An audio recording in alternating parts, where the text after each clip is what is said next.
Emmy-winning actor, comedian, and Grammy-nominated singer Wayne Brady is a man of many talents, and he's about to show off at least several of them in Moulin Rouge, the musical on Broadway. Please welcome the funny and versatile and talented Wayne Brady.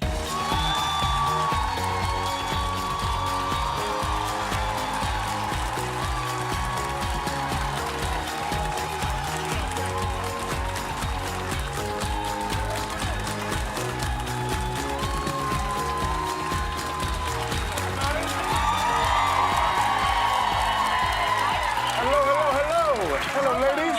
You belong in a beach club in Mykonos, and I want to go with you. Well, let's go. And then we go to ready to London. go with anyone right now. We welcome you back to the table. Thank you. The last time you were here, you were in a revival of The Wiz on Broadway. Yes, For yes. which you were Grammy nominated. Yeah. You're about to hit the stage again as Harold Zidler in Moulin Rouge, the musical. Now, your first show is about a week and a half away. Do you still get nervous, and how are you preparing right now? Absolutely. I think especially in a creative endeavor, if you're not nervous, and nerves not like, oh my God, I shouldn't be doing this, because I'm great at what I do, trust me. And you all should feel the same way about what you do. If you don't feel the nerves that, oh, I want this to be right, and the jitters, and even right before you step on stage, that thing in the middle of your stomach, the day that you go, oh, I got this, you're done. Yeah. So you need to feel that. So I'm still feeling those nerves. I'm scared going into opening night, but that just means because I love it so much. Yeah. But that's performance anxiety, they call that. Exactly. Yeah. The actor's nightmare. Yeah. I've already thought through every permeation of everything that could possibly go wrong on that stage, and I'm trying to get it out of the way so that the show is as seamless as it can be. I thought performance anxiety was something entirely different.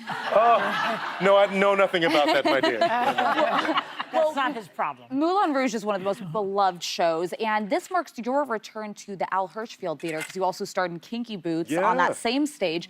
With all the success you've had on the stage, have you ever had a moment where things just went wrong? Absolutely. Go back to the other question where being nervous. Yes, when I was doing Hamilton, I was on stage with the amazing KO. They are an amazing performer. But it was one of my first shows as Burr. I was ready. It's the moment where, there's nothing rich folks love more than go, that part? Yes. I was ready. I was okay, let's go. I jumped. I had this little pickup step. I did this little pimp thing. And when I stepped, my leg went, thung. Oh, no. I popped something. And I went, oh, okay, but the show must go on. Yes. The music is going, everybody. I was like, okay, Wayne, let's go. I went to walk. My leg didn't want to go, so then I actually fell on stage. Mind you, the music still's going. And I walked towards KO, and I'm still trying to do the lines. I'm like, nothing, rich kids, not more, going down. And I look at her, and I grab onto her arm, and this is where improvisation is a beautiful thing, where every actor needs to know what to say on stage.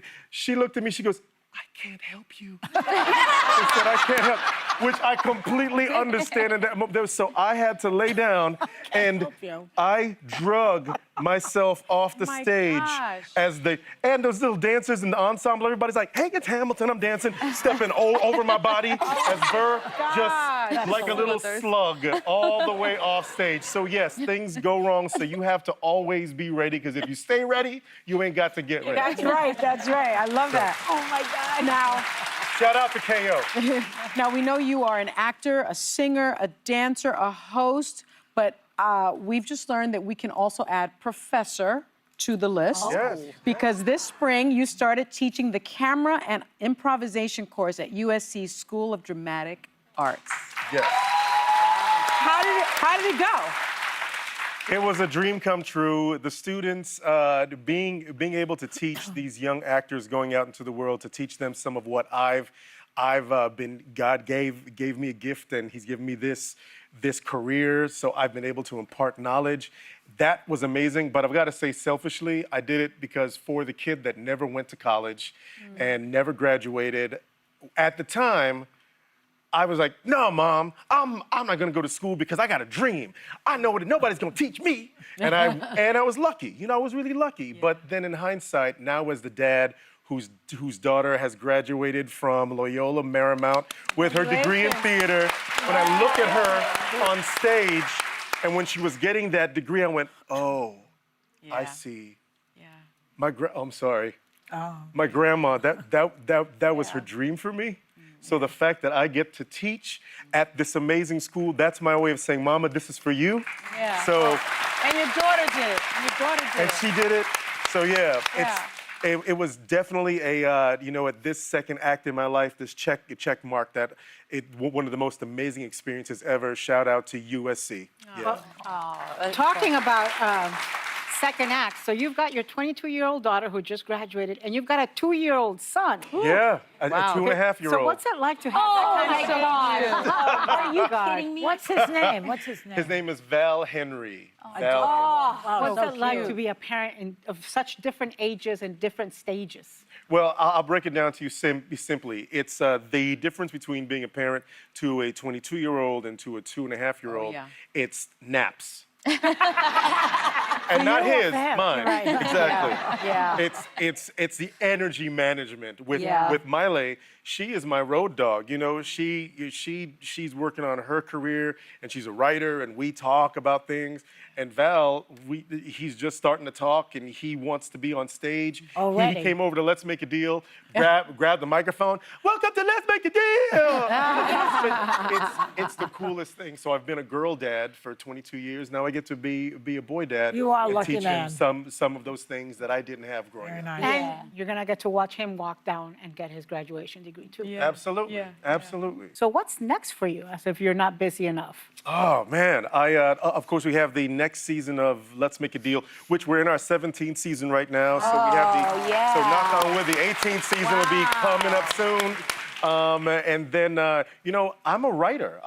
Joy, I'm coming to see your show. I can't they're wait. really good. I can't wait. Folks know you from here, but growing up watching your stand-up, you are one of the keenest comedic minds, so I can't wait to see your play. Thank you. I wrote another play you'd be perfect in. He would be Well, the talk to one him, that brother. we. Let's go. Yeah. He walks right into it. casting. I would love that. I'm always casting. You would. You'd be. So- You'd She's be going to get playing your a phone number. doctor. She's going to call. You're going to be in this play. Done. You call me. You're Because so I'm writing great. now. Thank you. So I've entered my fiction era. So I've been working with a gentleman named Maurice Brodus, my writing partner.